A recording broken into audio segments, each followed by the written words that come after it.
വിശദമായ വാർത്തയിലേക്ക് വരുമ്പോൾ എലവഞ്ചേരി കരിപ്പായിയിൽ ഓടുമേഞ്ഞ വീടിന് മുകളിൽ വൻ പുളിമരം കടപുഴകി വീണ വീട് പൂർണ്ണമായും തകർന്നു. 4 പേർക്ക് പരിക്കേറ്റു. പരിക്കേറ്റവരെ ജില്ലാശുപത്രിയിൽ പ്രവേശിപ്പിച്ചു.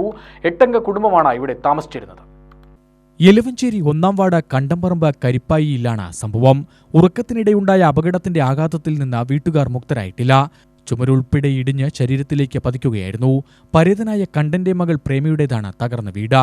ഇവരുടെ സഹോദരങ്ങളുടെ കുടുംബങ്ങളാണ് ഇവിടെ ഉണ്ടായിരുന്നത്. ദളിത് കുടുംബങ്ങളായ ഇവർ എല്ലാവരും കൂലിപ്പണിക്കാരാണ്.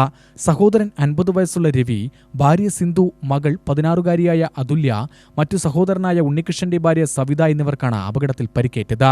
ശനിയാഴ്ച പുലർച്ചെ 3 മണിയോടെയായിരുന്നു ശക്തമായ കാറ്റിൽ മരം വീണത്. 8 പേരടങ്ങുന്ന കുടുംബത്തിന് 10 ലക്ഷത്തോളം രൂപയുടെ നഷ്ടമാണ് ഉണ്ടായിരിക്കുന്നത്. ഒരു സൗണ്ട് കേട്ട് നിൽച്ചു തന്നു. നേരെ അവസാനം വന്നു. എന്താണെന്ന് അറിയില്ല. നല്ല മഴയായിരുന്നു. സമയം നോക്കുമ്പോൾ 2:30 ആയിരുന്നു. എന്തോ സൗണ്ട് കേട്ട് റെഡിച്ചാണ്. പിന്നെ ഓടൊക്കെ മേലെ വീണിട്ടുണ്ടായിരുന്നു, കയ്യിലൊക്കെ ഉണ്ടായിരുന്നു. പിന്നെ വന്ന് നോക്കുമ്പോൾ അച്ഛൻ്റെ മേലെ എന്തൊക്കെയോ തട്ടിയിട്ടുണ്ടായിരുന്നു. 2 മണി കഴിഞ്ഞു.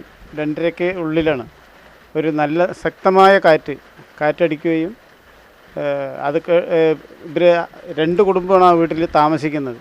കഴുക്കോലും ഓടും എല്ലാം കൂടി മേലേക്ക് വീഴുന്നതാണ് അനുഭവപ്പെട്ടത്. 4 ആൾക്ക് പരുക്കുണ്ട്. അവർ ജില്ലാ ആശുപത്രിയിൽ ചികിത്സ തേടി പോയി. ഇപ്പോൾ ഇതാ വന്നിട്ടുണ്ട്. ഇവിടെ ആശുപത്രിയിൽ നിന്ന് വന്നിട്ട് തലയ്ക്ക് ഗുരുതരമായ പരുക്ക് ഒരാൾക്ക്, മറ്റു 2 ആൾക്ക് കൈക്കും കാലിനൊക്കെയാണ് പരുക്ക് പറ്റിയിട്ടുള്ളത്.